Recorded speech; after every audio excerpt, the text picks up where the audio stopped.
रहनुमा तहरीक-ए-इंसाफ उमर अयूब कहते हैं कि बानी पीटीआई से अडियाला जेल में मुलाकात होनी चाहिए। हुकूमत ने 7 दिनों में कमीशन के हवाले से भी बताना है। पाकिस्तान में एनर्जी क्राइसिस हमारे सरों पर है।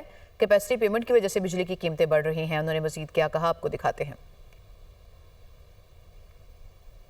आज इमरान खान से क्या बात हुई जी आपकी? आप अडियाला में मिले? मैं अडियाला जेल जाता हूँ रूटीन में। अडियाला जेल में जब खान साहब से मुलाकात होती है तो पार्टी की भी बातें होती है, उनके केसेस के सिलसिले में भी बात होती है, हम इंस्ट्रक्शन भी लेते हैं। और आपने ब्रीफ किया जी जो आर्मी चीफ से मुलाकात आपकी हुई इमरान खान को? मैंने पहले भी ब्रीफ किया था, आज भी उनको ब्रीफ उनकी इजाज़त से मुलाकात हुई सर?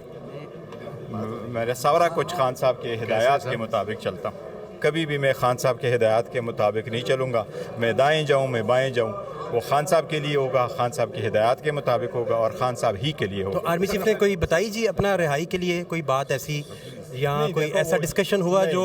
नहीं, खान साहब खुद कोई चीज़ ना करे तो मैंने कभी नहीं किया और आपने देखा है कि ये मेरी आदत है। आप कह रहे हेलीकॉप्टर पे आप बड़े अच्छे तरीके से नहीं, हेलीकॉप्टर नहीं? नहीं, मैं never ever I gone to